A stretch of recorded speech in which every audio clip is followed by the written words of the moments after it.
आचार्य अष्टोत्तर श्रीमद् भक्ति सिद्धांत सरस्वती गोस्वामी श्रील प्रभुपाद की जय। अनंत कोटि वैष्णव वृंद की जय। नामाचार्य हरिदास ठाकुर की जय। जुग धर्म हरिनाम संकीर्तन की जय। प्रेम से कहो जय श्री कृष्ण चैतन्य प्रभु नित्यानंद श्री अद्वैत गदाधर शिवासादि गौर भक्त वृंद की जय। श्री श्री राधा कृष्ण गोप गोपीनाथ श्याम कुंड राधा कुंड गिरिवर्धन की जय। गंगा जमुना माई की जय। भक्ति देवी तुलसी महारानी की जय। वृंदावन मथुरा धाम की जय। नवदीप मायापुर धाम की जय। श्रीक्षेत्रपुरी धाम की जय। श्री श्री जगन्नाथ बलदेव सुभद्रा महारानी की जय। समवेत गौर भक्त वृंद की जय। निताय गौर प्रेमानंदे हरि हरि। हरे कृष्ण। ओम नमो भगवते वासुदेवाय। ओम नमो भगवते वासुदेवाय।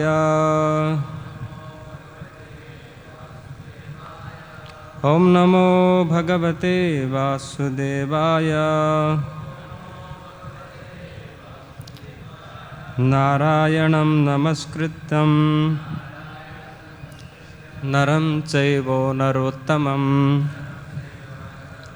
देवीं सरस्वती व्यास ततो जयमुदीरये। नष्टप्रायेषु अभद्रेषु नित्यं भागवत सेवया भगवतेरुत्तमश्लोके भक्तिर्भवति नैष्टिकी। कृष्णाय वासुदेवाय देवकी नंदनाय च नंदगोपकुमाराय गोविंदाय नमो नमः। हरे कृष्णा। आज हम श्रीमद् भागवतम 10वां स्कंद अध्याय 23 ब्राह्मण पत्नियों का आशीर्वाद, ब्राह्मण पत्नियों को आशीर्वाद, श्लोक संख्या 32।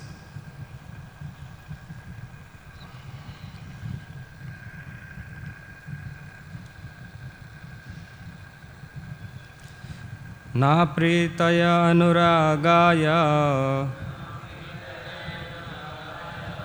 ह्यसंगे नृणामिह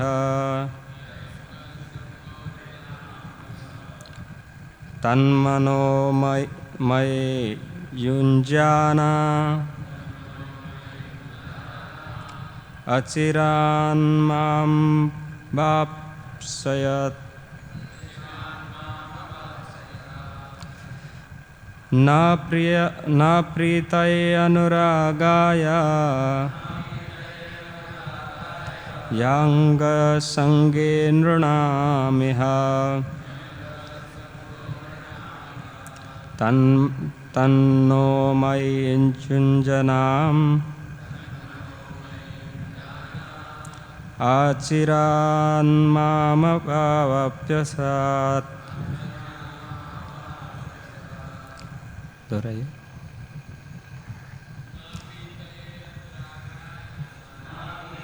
अनुरागाय संको नृणामः तन्मनो मयि युञ्जाना अचिरात् मामवाप्स्यत्। ना प्रीतय अनुरागाय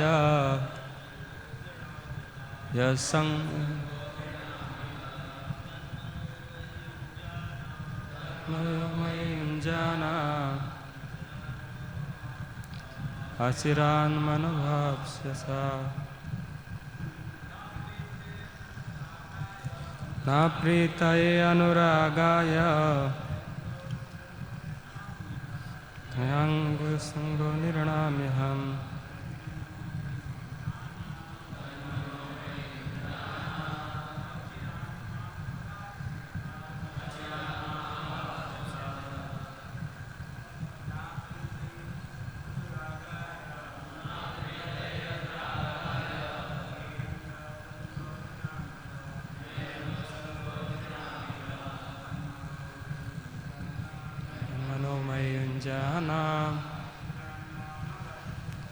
अचिरात्मनुवाससा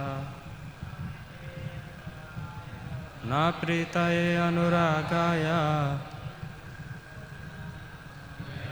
संगुणाम्यहम्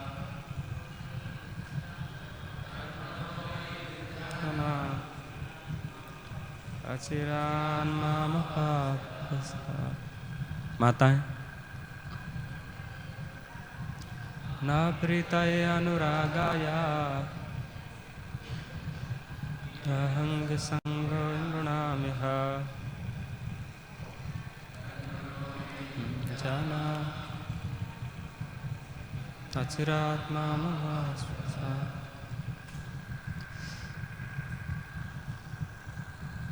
न नहीं प्रीतये संतोष के लिए अनुरागाय अनुराग के लिए ही निश्चय ही अंग संगा शारीरिक मिलन नृणाम लोगों के लिए यह इस जगत में तत् इसलिए मनः तुम्हारे मन मैं मुझ पर जुंजाना स्थिर करके अचिरात शीघ्र ही माम मुझको अवाप्यस्यता प्राप्त करोगी। अनुवाद और तात्पर्य शिल प्रभुपाद के द्वारा। शिल प्रभुपाद की जय। भगवान ने अनुवाद, तुम सबों का मेरे शारीरिक संबंधी में रहना तुम सबों का मेरे शारीरिक संबंध में रहना निश्चय ही इस जगत के लोगों के अच्छा नहीं लगेगा। ना ही इस प्रकार से तुम्हें मेरे प्रति अपने प्रेम को ही बढ़ा सकोगी। तुम्हें चाहिए कि तुम अपने मन को मुझ पर स्थिर करो और इस तरह शीघ्र ही तुम मुझे पा सकोगी। तात्पर्य, भगवान ने संकेत किया कि सामान्य लोग नहीं चाहेंगे कि ऊपरी तौर पर ग्वाला बालक प्रतीत होने वाले श्री कृष्ण तथा ब्राह्मण समुदाय की स्त्रियों के बीच ऐसा प्रेमाचार हो। साथ ही वियोग में ब्राह्मण पत्नियों की भक्ति तथा प्रेम की काफ़ी वृद्धि हो जाएगी। दूसरे शब्दों में यदि वे अपने मन को कृष्ण में स्थिर रहने दे तो बहुत अच्छा होगा, क्योंकि यह विधि जिसको वे अभी तक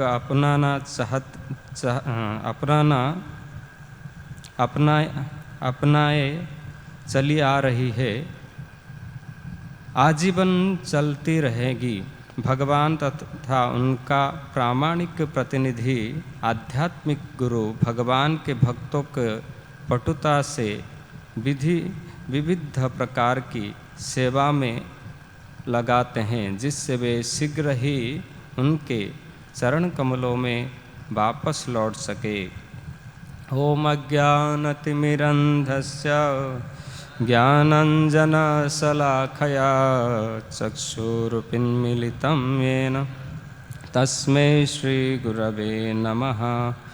श्रीचैतन्यमनोभीष्टं स्थापितं येन भूतले स्वयं रूप कदा मह्यं ददाति स्वपदान्तिकं।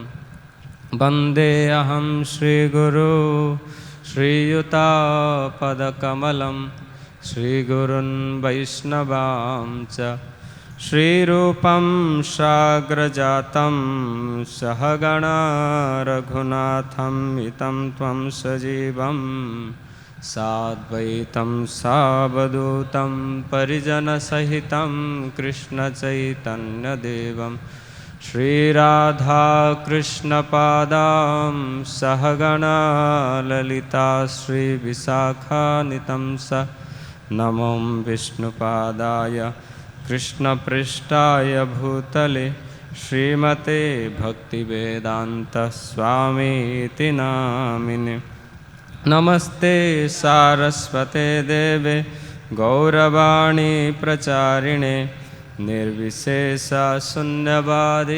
पाश्चात्यदेशतारिणे जय श्री कृष्ण चैतन्य प्रभो नित्यानंद श्री अद्वैत गदाधर श्रीवासादि गौरभक्तवृंद हरे कृष्णा कृष्णा कृष्णा हरे हरे हरे राम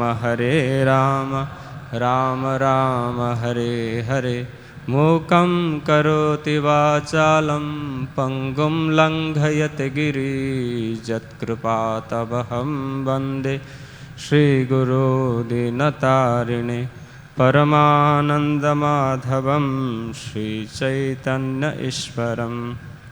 हरे कृष्णा। तो सर्वप्रथम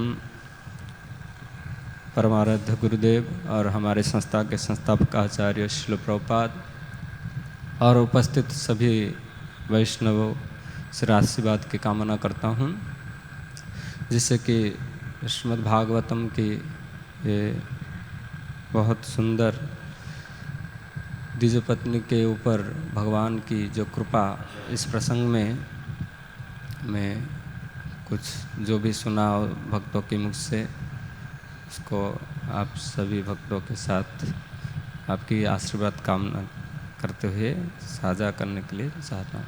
हरे कृष्ण। तो जिस प्रकार यहाँ देख सकते हैं कि यहाँ यज्ञपत्नी की कथा, यहाँ किस प्रकार उन्होंने भगवान की सुख देने के लिए सभी प्रकार की मर्यादा को तोड़कर वो भगवान के पास आए हैं। इस अध्याय में बहुत सुंदर तरीका से वर्णन होता है। तो हालांकि कल हम परसों 30 नंबर श्लोक हुआ था, तो 31 नंबर श्लोक कोई तात्पर्य नहीं है, तो आज हम 31 और 32 श्लोक को आधार बना के चर्चा करेंगे। तो 31 नंबर श्लोक में भगवान कहते हैं, पूर्ण पुरुषोत्तम भगवान ने उत्तर दिया, तुम यह विश्वास करो कि न तो तुम्हारे पतिगण तुम लोगों के प्रति शत्रु भाव रखेंगे, ना ही तुम्हारे पिता, भाई, पुत्र, अन्य संबंधी जन या आम जनता में स्वयं उन्हें सारी स्थिति समझा दूंगा।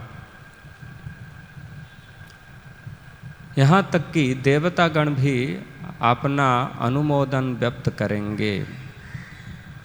तो भगवान, क्योंकि यज्ञपत्नियों ने,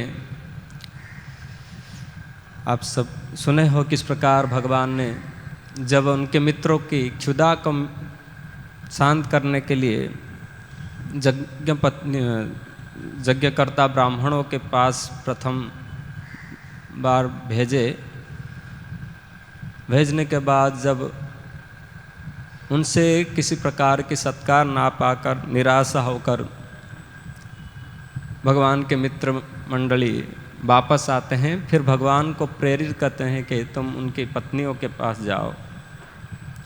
और भगवान की बातें सुनकर सारे मित्र फिर से जाते हैं और यज्ञ पत्नियों को भगवान की से में आग्रह करते हैं। तो भगवान के विषय में सुनकर जब उन्होंने भगवान से मिलने के लिए नाना प्रकार की भोजन पदार्थ को लेके आते हैं भगवान के सामने, और भगवान भी उनकी अच्छी तरह से स्वागत करते हैं, उनकी प्रशंसा करते हैं और फिर भगवान को आदेश देते हैं कि आप सभी चले जाओ, कि आप ब्राह्मण पत्नियां हो, आप सती स्त्रियां हो, और यहाँ ज़्यादा समय रहना उचित नहीं है, आप वापस लौट जाओ। लेकिन उन्होंने यज्ञ पत्नियों ने, जो ब्राह्मण पत्नियों ने वो निश्चय कर लिया था कि वो कृष्ण के सानिध्य में रहेंगे, कृष्ण को छोड़ के नहीं जाएंगे। और मनोभाव को भगवान जानते थे, जिसके कारण भगवान उनको वापस जाने के लिए कहते हैं। लेकिन कई आचार्य लोग कहते हैं कि उन्होंने भगवान से अनेक निवेदन किया, भगवान हम जाना नहीं चाहते हैं। कौन ऐसा मूर्ख होगा जो आपको प्राप्त करने के बाद आपको त्यागने की विचार करेगा। से अनेक प्रकार के भगवान से उनकी तर्क होता है। भगवान उनकी बातों को खंडन करके हुए कहते हैं कि तुम ब्राह्मण पत्नियां हो और मैं ग्वाला हूँ, और तुम्हारा मेरे साथ रहना ये उचित नहीं है। तो गोपाल चंपू में आचार्य लिखते हैं कि जथावे बांधवा नाभ्यास्तु सुरेनां मंजनां सुरेश्चाश्च अनुमोदितं तस्ता कुरुतं नान्यथां जुष्माकं विप्रभार्याणां परिचर्यार्थं आहृतिं केनापि ननु मेदितं प्रतीक्षं समयस्ततः।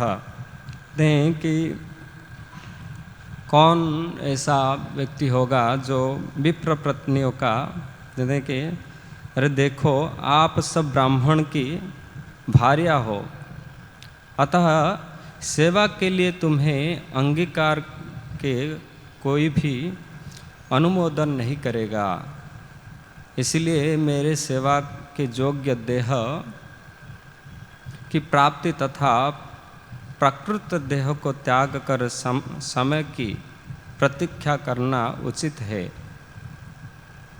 अथवा शास्त्र के सिद्धांत के विचार करना उचित है।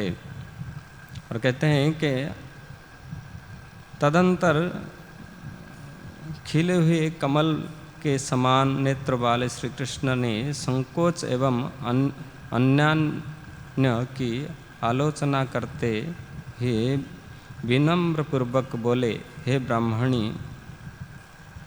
तुम्हारे बंधुजन एवं मेरे बांधवजन जिस प्रकार दोष विस्कार न कर सके, तथा ब्राह्मण आदि देव भी जिस प्रकार अनुमोदन करते हैं, उसी प्रकार के अन्यथा करना उचित नहीं है। तो जिस प्रकार प्रभुपाद भी यहाँ तात्पर्य में लिखते हैं, जय श्री श्री राधा रस बिहारी ललिता विशाखा श्री श्री सीताराम लक्ष्मण भक्त हनुमान श्री श्री गौनिताय श्री प्रभुपाद की जय। तो जिस प्रकार प्रभुपाद भी यहाँ लिखते हैं कि ऊपरतर ग्वाल बाल प्रतीत होने वाले भगवान वाले श्री कृष्ण तथा ब्राह्मण पत्नियों के भक्ति तथा प्रेम के काफ़ी वृद्धि समुदाय श्री कृष्ण तथा ब्राह्मण समुदाय की स्त्रियां के बीच ऐसा प्रेमाचार से, साथ ही वे वियोग में ब्राह्मण पत्नियों की भक्ति तथा प्रेम की काफ़ी वृद्धि हो जाएगी। दूसरे शब्दों में, यदि अपने मन को कृष्ण में स्थिर रहने दो तो बहुत अच्छा रहेगा, क्योंकि यह विधि जिसका वे अभी तक अपनाए चली आ रही है। तो प्रभुपाद यह संकेत लिखते हैं कि ये श्लोक ये संकेत करता है कि सामान्य लोग जो है कभी भी ये नहीं चाहेंगे कि कोई ब्राह्मण उच्च पद वाले व्यक्ति या जो ब्राह्मण की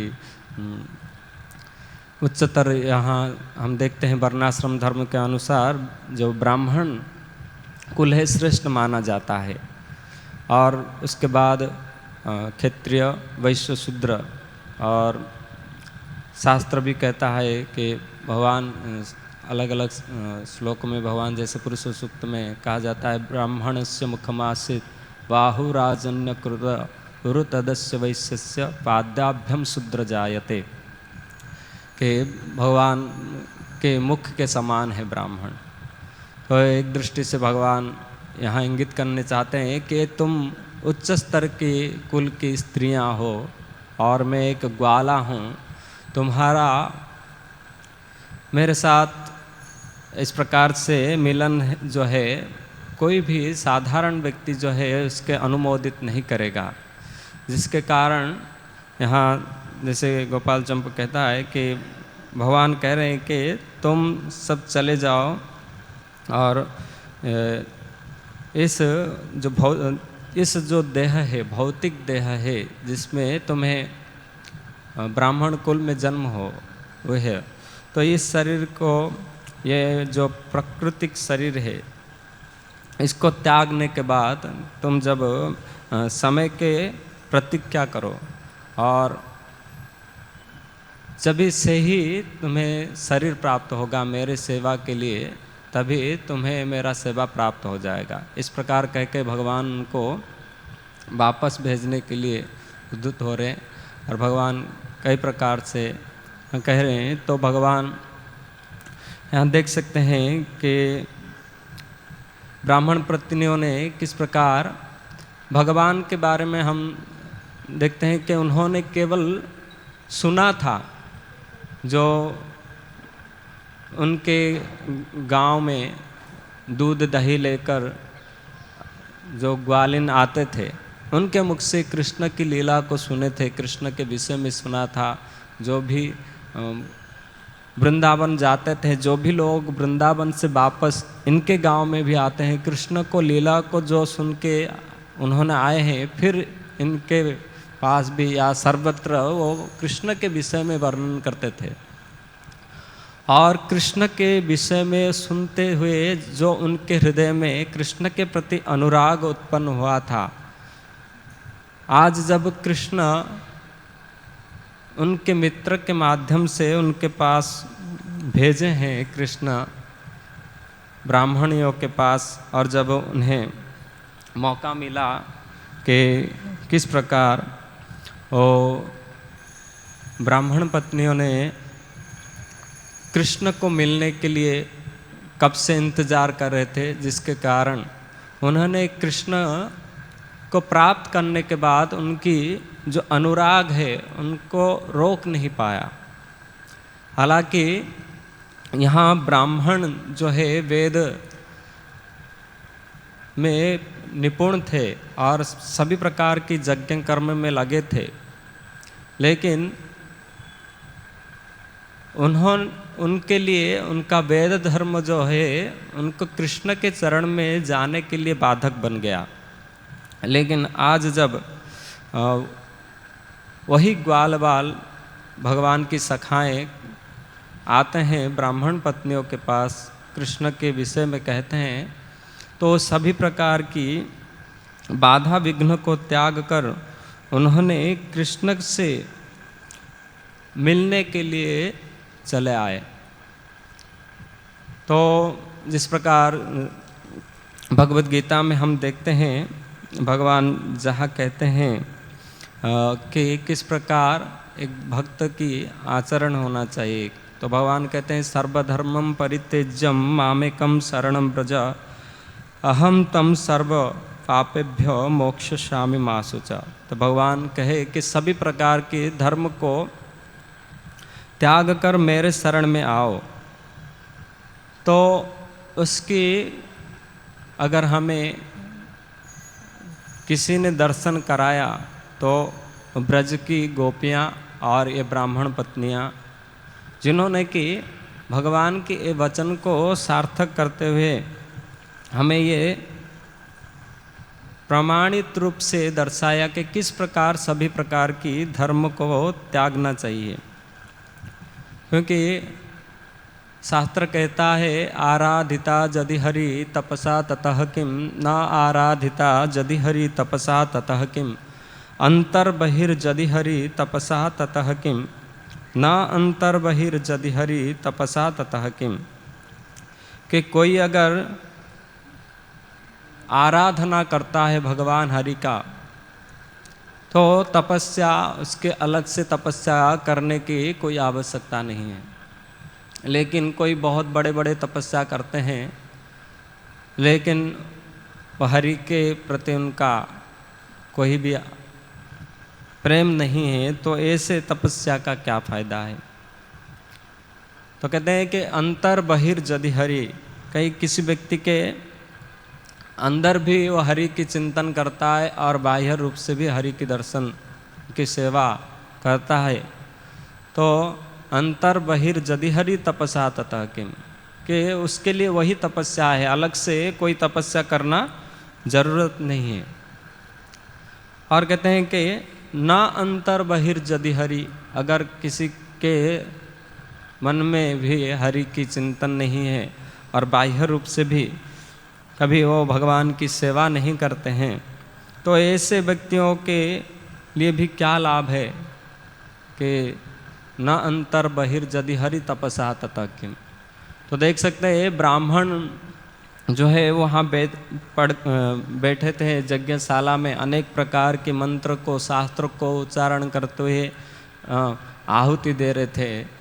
लेकिन जब भगवान ही उनके पास आए हैं सेवा ग्रहण करने के लिए, तो भी उन्होंने उस सेवा की प्राप्त नहीं कर पाया।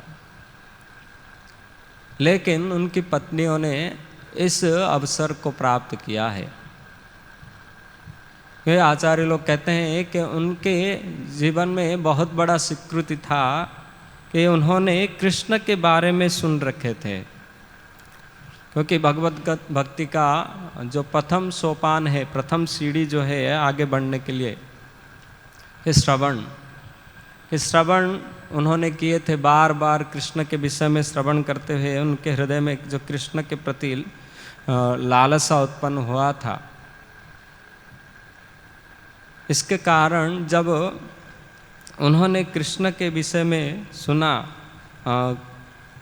तभी वो अपने आप को रोक नहीं पाए और सभी प्रकार की धर्म को त्याग दिए। जैसे कि चैतन्य चरितामृत में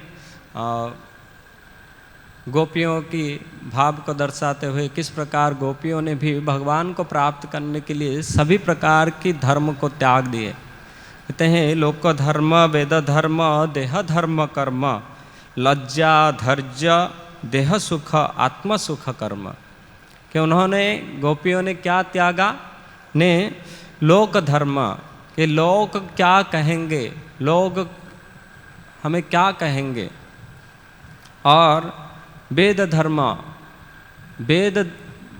वेद में तो किसी भी शास्त्र ये हमें आज्ञा नहीं देता है कि पराये पुरुष के साथ संबंध रखें। लेकिन यहाँ गोपियों ने अपने वेद धर्म को, लोक लज्जा को त्याग दिए और देह धर्म, यहाँ तक कि देह धर्म क्या है? कहते हैं कि जब कृष्ण ने रास लीला के लिए गोपियों को आपने बांसुरी बजाकर मंत्रित किया, उसी समय उन्होंने अपने देह की सुध बुध नहीं रखे। कोई किसी प्रकार श्रृंगार हुआ था, जो जैसे अवस्था में था वो कृष्ण के ओर दौड़ पड़े थे।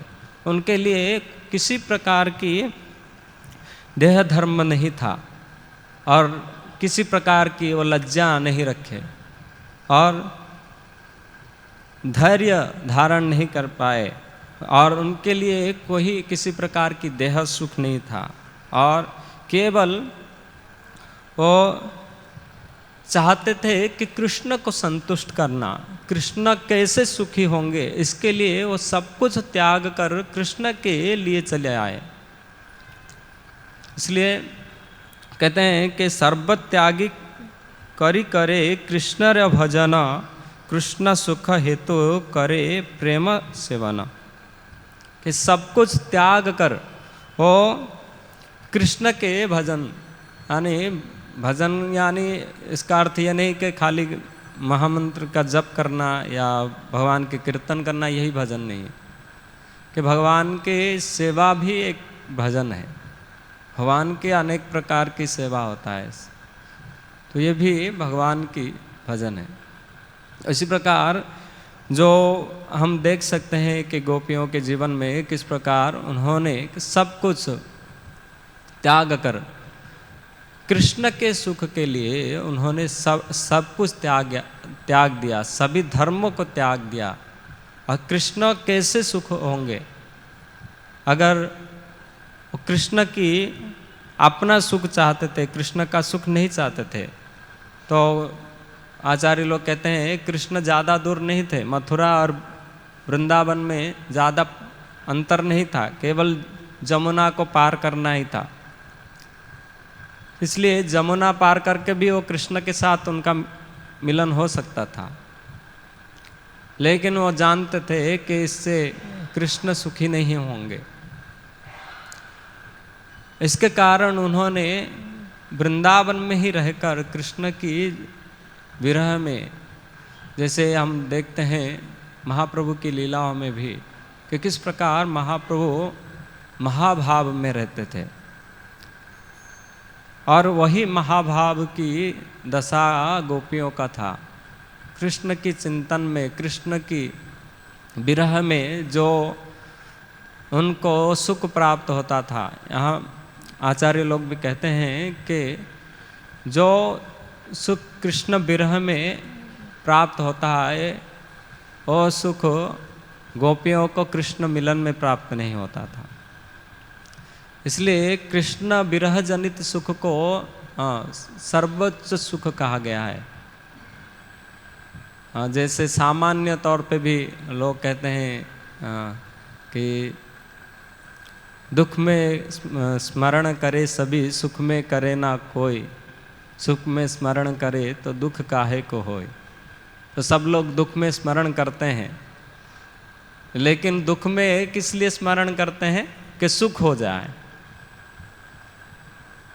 लेकिन हम देखते हैं कुंती महारानी के जीवन चरित्र में कुंती महारानी कहते हैं कि भगवान हमें दुख दीजिए, क्योंकि मुझे दुख से आपकी जो हमें सानिध्य प्राप्त हुई है वो सुख में प्राप्त नहीं हो सकता है। क्योंकि जब भी दुख आया है भगवान पांडवों के सामने खड़े हुए हैं, सुख में क्यों आएंगे भगवान। लेकिन हमारे में समस्या यह है कि हम चाहते हैं कि भगवान हमें सुख में नहीं चाहिए। हर दुख जब आए सभी समय भगवान हमारे समक्ष खड़े हो जाए, हमारे दुख का समाधान कर दे। लेकिन जो शुद्ध भक्त होते हैं वो दुख मांगते हैं केवल, कि दुख में भगवान आपकी बारंबार हमारे मन में आपकी चिंतन होता है, स्मरण होते हैं। इसलिए यहाँ देख सकते हैं कि जो गोपियों की भाव है कि किस प्रकार कृष्ण के प्राप्ति के लिए, कृष्ण सुख के लिए था। और यहाँ द्विज पत्नियों ने भी किस प्रकार कृष्ण को देखे भी नहीं थे, केवल सुनकर कृष्ण की जो विरह पीड़ा उनको सता रहा था, कृष्ण की लीलाओं को सुनकर, माधुर्य को सुनकर उनके प्रति जो लालसा था उनको खींच लाई कृष्ण की ओर। और कृष्ण को प्राप्त करने के लिए उन्होंने सब कुछ त्याग दिया। वो ये नहीं सोचे थे कि क्या होगा, ये नहीं सोचे थे कि हम अगर सब कुछ घर द्वार छोड़ के चले जाते हैं कृष्ण हमें ग्रहण करेंगे के भी नहीं, ये पता नहीं था उनको। फिर भी वो चले गए क्योंकि कृष्ण के ऊपर उनका भरोसा था। जानते थे कि अवश्य रखिवे कृष्ण, भक्ति का ये अंग है कि अवश्य रखिवे कृष्ण विश्वास पालना। ये अवश्य रखिवे ये विश्वास था। धन्य आत्मनिवेदन गुप्तुत्ते वर्ण के उनका आत्मनिवेदन कर दिए। धन्यता था। वो देखे नहीं कि हम ब्राह्मण है, ये तो ग्वाला है। उनका ये मनोभाव नहीं था कि कृष्ण ग्वाला है, क्योंकि उन्होंने आत्मज्ञान को प्राप्त कर लिया था। कि वो शारीरिक धारातल पे नहीं थे, तो आत्मज्ञान को प्राप्त कर लिए थे कि वो जानते थे कृष्ण ही परमेश्वर है। तो भक्ति में ये सब बाधाएं हैं। ये जन्म ऐश्वर्य सुतश्री भी एधुमान मदोपमा। ये जन्म ऐश्वर्य के बड़े कुल में जन्म होना, बड़े धनी बनना, ये सब कुंती महारानी करते हैं क्या है? भक्ति में बाधक है। ये हमें कृष्ण की तरफ नहीं ले जाता है। जब तक हमारे जीवन में इसको नहीं त्यागते हैं, इसलिए महाप्रभु कहे ना हम विप्र न च नरपति नापि वैश्यो न शूद्रो ना हम बन्नी न च गृहपति ना बनस्तो जतिर्वा किंतु प्रोद्धा निखिल परमानंद पूर्णामृतधे गोपी भरतु पद कमलयो दास दासानुदासः। तो केवल दास यही उपाधि ही हमें कृष्ण के पास ले सकता है। जब तक हमारे हृदय में ये मनोभाव नहीं है कि हम दास हैं, तब तक हम कृष्ण को प्राप्त नहीं कर पाएंगे। दासानुदासः गोपी भरतु पद कमलयो। भगवान कहे कि ना मैं ब्राह्मण हूँ ना हम विप्र, कि मैं ब्राह्मण नहीं हूँ, और ना मैं क्षत्रिय हूँ, ना वैश्य हूँ, ना शूद्र हूँ, ना मैं सन्यासी हूँ, ना गृहस्थी हूँ, ना वानप्रस्थ हूँ, ना ब्रह्मचारी हूँ। मैं किसी उपाधि मेरा नहीं है। मैं केवल क्या हूँ? केवल भगवान की दास है। ये मनोभाव चैतन्य चरितामृत कहता है कि किसको ये नहीं सोचना चाहिए, ये दास शब्द ये भौतिक जगत के लिए एक तुच्छ शब्द है। कि दास बनना, किसका सेवक बनना, सर्वेंट बनना कोई अच्छा है? कोई चाहेगा सर्वेंट बनना भौतिक संसार में? नहीं चाहते हैं, सब बॉस बनना चाहते हैं। लेकिन आध्यात्मिक जगत में शास्त्र कहता है कि अल्प करी नामानिह दासेर स्वभाव, कि ये अल्प तुच्छ मत मानो ये दास का सेवा, जो दास रूप में सेवा मिलता है। और कोई अल्प भाग्य से, कोई कम स्वीकृतिवान होने से दास नहीं बनता है। जिसका बड़ा स्वीकृति है, जिसको आध्यात्मिक स्वीकृति प्राप्त हुआ है, वही भगवान की दास पदवी पे आभूषित होता है। इसलिए दास शब्द जो है इसको तुच्छ नहीं मानना चाहिए। किसका दास है? हम कृष्ण दास। तो भगवान की दास है, वैष्णवों के दास है, सेवक है। ये सबसे बड़ा है आध्यात्मिक जगत में। और आध्यात्मिक जगत में, आध्यात्मिक जीवन में हमें प्रगति करने के लिए यही दास पदवी ही हमें सक्षम बनाता है। ये दास भाव से ही हम भगवत प्राप्त कर सकते हैं।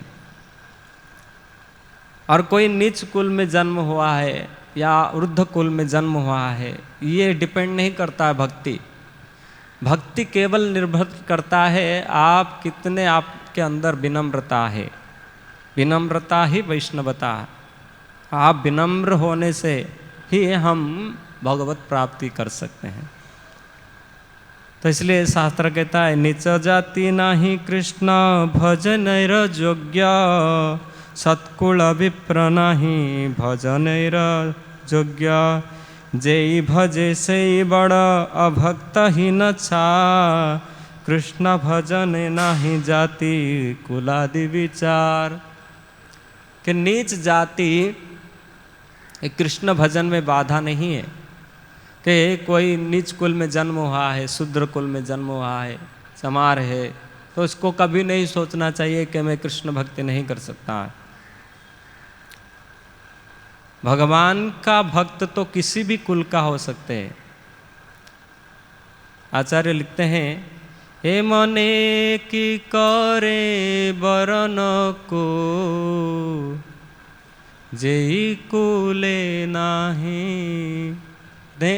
ऐसे कौन सा कुल नहीं हुआ है जिस कुल से भगवान ने भक्त नहीं हुए। दैत्य और से प्रहलाद जनमी भुवने रखिलाय। दैत्य कुल में कौन जन्म हुआ? प्रहलाद। भुवन में आज भी उनकी गुणगान होता है। आज टाटा बिरला अंबानी कितने दिन इनका नाम रहेगा? हाँ, कुछ दिन तक इनका नाम रहेगा, चाहे गिनीज बुक में भी क्यों ना आ जाए, वो कुछ समय के लिए। लेकिन जिसका नाम भगवान की बुक में आ जाता है, वैकुंठ के जो बुक रखे हैं भगवान ने, उस बुक में आता है, उसका जब तक भगवान है उसके गुणगान होते रहेगा, उनकी वाहवाही होता रहेगा। उनकी नाम कब तक है? जब तक ये ब्रह्मांड है। ये ब्रह्मांड नष्ट होने के बाद उनका भी नाम नष्ट हो जाएगा। लेकिन जब कोई भगवान की दास बनता है, भगवान की भक्त बनता है, तो उसका यश सर्वत्र सभी ब्रह्मांड में गाया जाता है। सारे देवता भी उसकी गुणगान करते हैं। यहाँ देखते हैं भगवान कह रहे हैं कि आप लोग जाओ, घर पे जाओ, आप चिंता मत करो।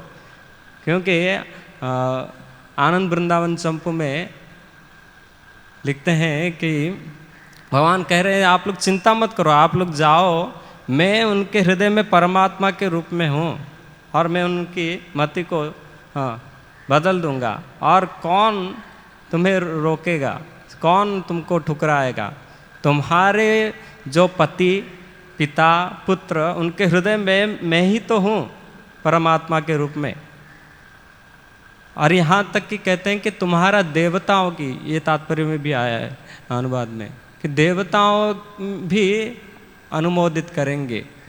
हाँ, फिर 31 नंबर श्लोक में लिखे हैं कि यहाँ तक कि देवतागण भी अपना अनुमोदन व्यक्त करेंगे, अनुमति देंगे, क्योंकि कृष्ण भक्त के लिए कोई बाधा नहीं है। इसलिए प्रहलाद महाराज दिखते और कहते हैं कि कपि कुले जन्मे वीर हनुमान। कपि कुल में बानर के जात में जन्म है वीर हनुमान, और पूरे जगत में उनका यश फैला। तो इसलिए भक्ति में कोई जाति पाति का कोई बाधा नहीं है।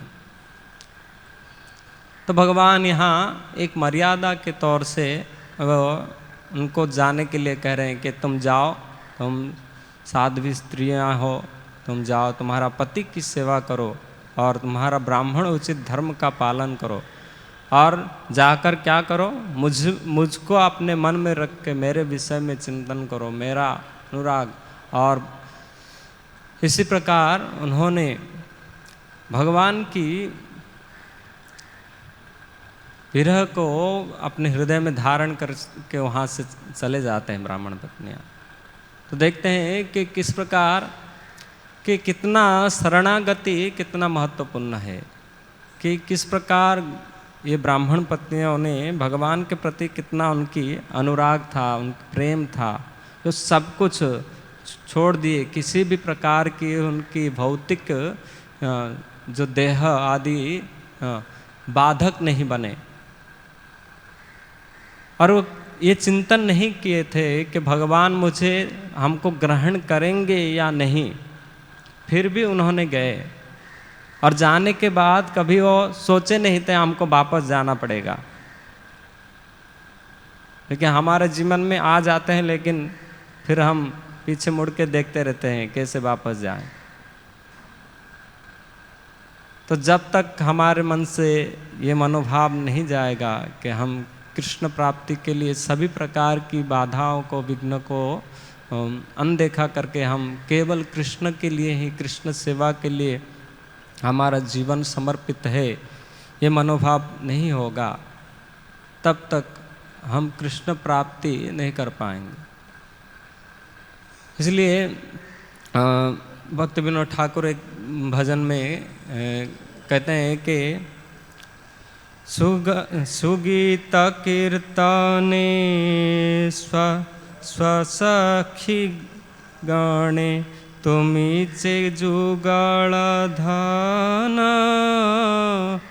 कृष्ण लीला हेरी प्रकृति सुंदरी विस्तारीचे शोभा मने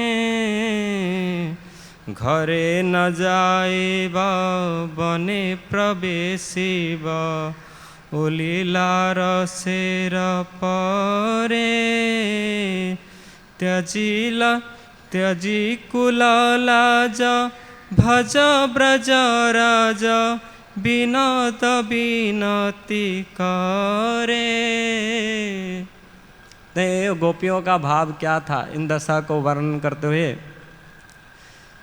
भक्त विनोद ठाकुर अपने भजन में उसको लिखते हैं। कहते हैं कि सुगीत नर्तने सब सखी गणे, कि भगवान के साथ रास लीला के लिए जो सभी सखी गण है तुसी से जुगल धन, अनेक प्रकार के उन्होंने जो है स्वीकृति को इकट्ठा किया था, जिसके कारण कि इस जुगल सेवा की प्राप्त हुई।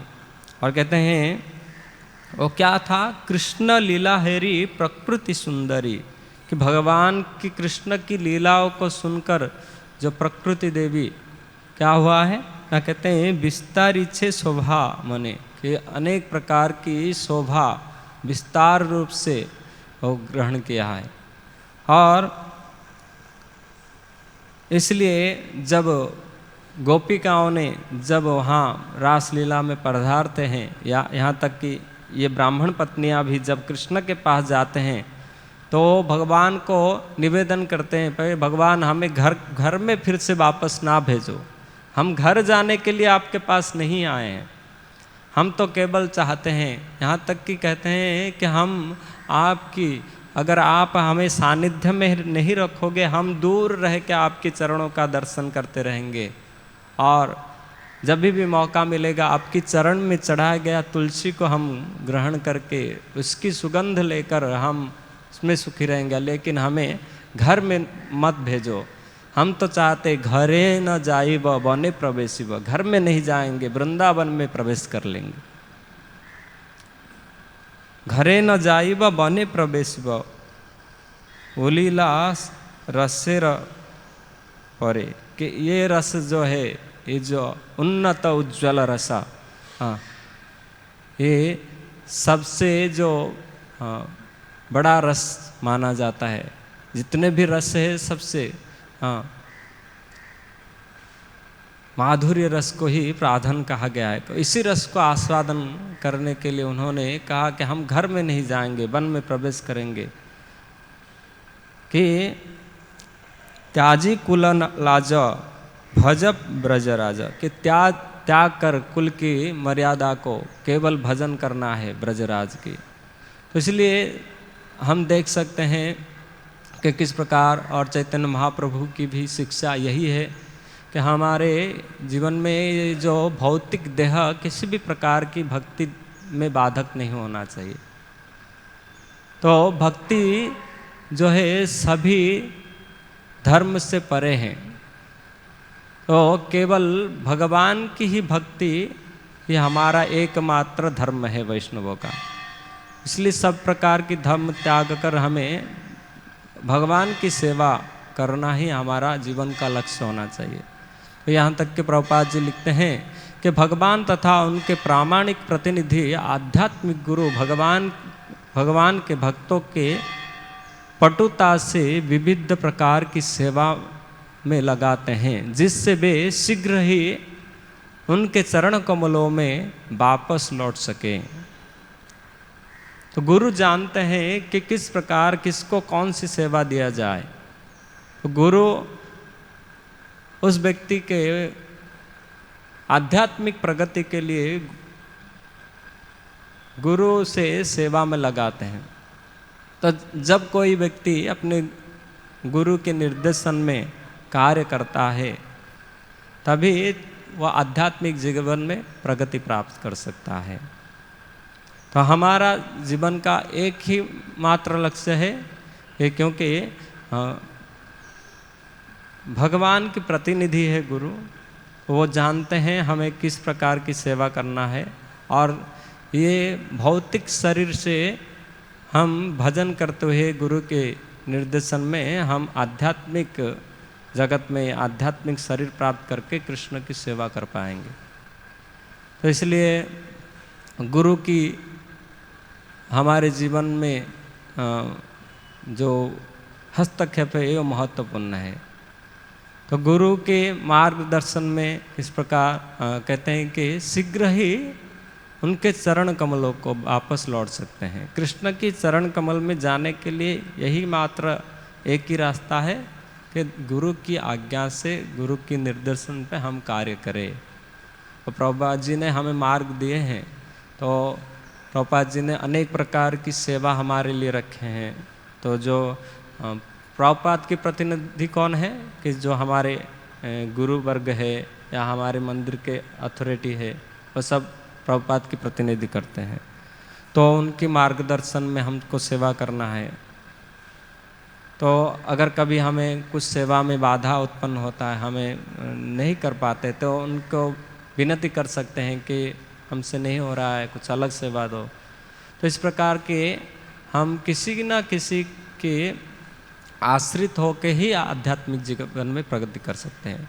तो यहाँ देख सकते भगवान ने भी द्विज पत्नियों को आज्ञा दिए कि तुम जाओ और भजन करो, समय आने पर तुम ये भौतिक शरीर को, जो प्राकृतिक शरीर देह को त्याग के फिर जब तुम अप्राकृतिक शरीर प्राप्त करोगे, ये मेरे सेवा उचित शरीर तुम्हें प्राप्त होगा, तो फिर तुम्हें मेरा सानिध्य प्राप्त होगा।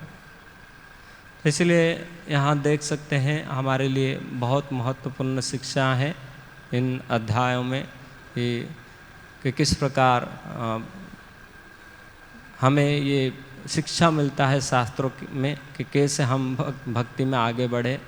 तो ये विज्ञान है शास्त्र कि हमको ये शिक्षा देता है। तो एक दृष्टि से देखा जाए भगवत गीता ज्ञान है, तो भागवतम हमारे लिए विज्ञान है। तो भगवत गीता में भगवान ने जो जो कहा है, उस चीज़ को हमें भागवतम में दर्शन प्राप्त होता है कि भक्त लोग किस प्रकार इसको अपने जीवन में अपनाए कि सर्वधर्मम परित्यज्यम, कैसे सर्वधर्मम परित्यज करना है, ये भागवतम हमें दिखाता है। इसलिए हम सबसे बड़ा उदाहरण क्या है गोपियों के जीवन में कि किस प्रकार उन्होंने सभी प्रकार के धर्म को त्याग कर भगवान को ही सुख के लिए कार्य किए। इसलिए चैतन्य चरितामृत कहता है कि गोपियों के ये मनोभाव नहीं था कि खुद के सुख के लिए, वो कृष्ण सुख के लिए क्या के सब कुछ त्याग दिए और कृष्ण के लिए ही कहता है अपने इंद्रिय प्रतिवांछा तारबले काम, कृष्ण इंद्रिय प्रतिवांछा धरे प्रेम नाम। अपने इंद्रिय प्रतिवांछा नाही गोपिकार, कृष्ण इंद्रिय प्रीति लागी सर्व सुख सार। कि अपने सुख के लिए वो कुछ कार्य नहीं करते थे, कृष्ण सुख के लिए, कृष्ण इंद्रिय को सुख करने के लिए उन्होंने सब कार्य किए। तो हमारे जीवन में भी यही लक्ष्य होना चाहिए कि गुरु कृष्ण की संतुष्टि के लिए ही हमारा शरीर कार्य में लगे। हरे कृष्णा। श्रील प्रभुपाद की, श्रीमद् भागवतम की जय। किसका कोई प्रश्न है या कमेंट टिप्पणी?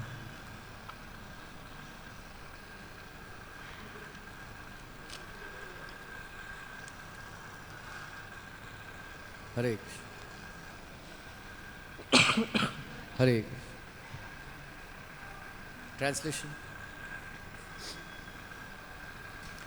So this 32 verse and 33 verse, that Krishna says, it is by hearing about me, seeing my deity form, meditating upon me and chanting my names and glories, that love for me develops not by physical proximity.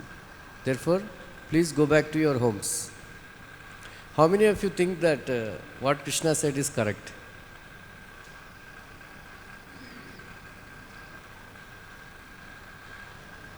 All of you? Huh? But actually, huh? All of you think that what Krishna said is correct? Huh? But actually here, Krishna is very sweet. He is absolute. Whatever he says is perfect. But here he is bluffing. Why? Because many times I read Krishna book and then Krishna says to Muchukunda Maharaj that now because you killed so many animals, you have committed sins and all. So because of that you have to take one more birth.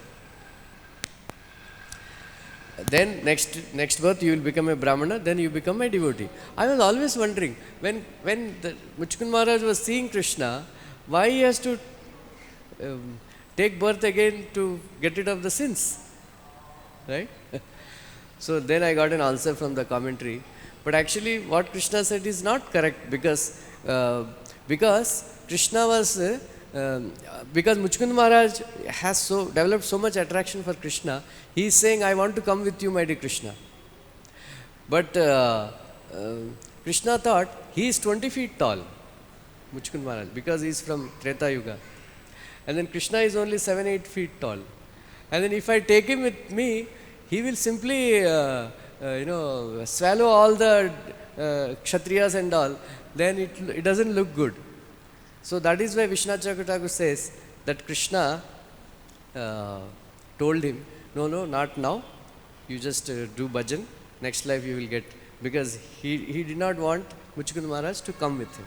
In the same way here, Krishna is telling the Brahmana's wives, because he is a coward boy and then Brahmana's wives, the combination doesn't look good, it is rasabhasa. So Krishna is telling them, no, you don't live in my proximity, better you chant and hear about me. So there is a discussion about this, like in Brihad Bhagavatamrita, when Gopakumar goes to Maharloka, then there all the Kumaras and all, they stay there. They say, why you want to see the Lord? You just sit here and meditate. They think that sitting and meditating on Krishna is better than be with Krishna. But Sanatana Goswami, Narad Muni and all, they refute that statement, saying that there is nothing like staying in Krishna's company.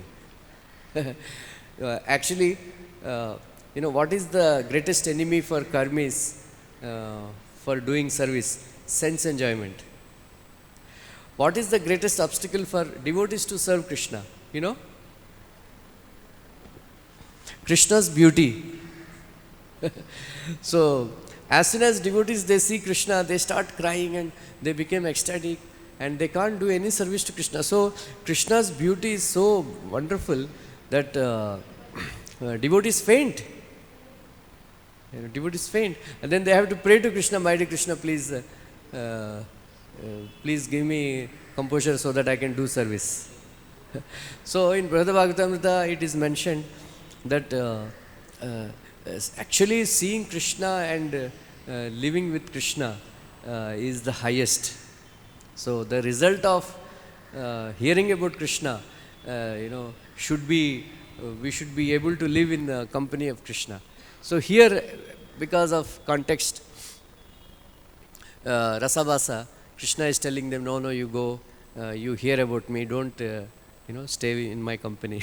But actually, Vishwanath Thakur says, the difference between the Brahmana's wives and the gopis, Krishna told gopis also same thing. You just go, serve your husbands, this and that. It is not, in the middle of the night, what everybody will think, like that. Krishna said, no, we are not going back. The gopis said, no, we are not going back. Now we have come here and then we are not going back. So that is the level of, so once you come to Krishna, you will never go back again. So that is the beauty of, so Krishna's association, Krishna's darshan, and serving Krishna personally, seeing his beauty is the highest thing.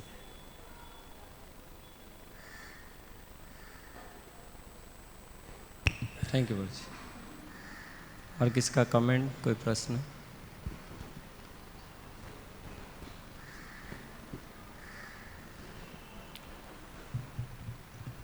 Shrimad Bhagavatam की, श्रील प्रभुपाद की, जय गौर प्रमानंदे।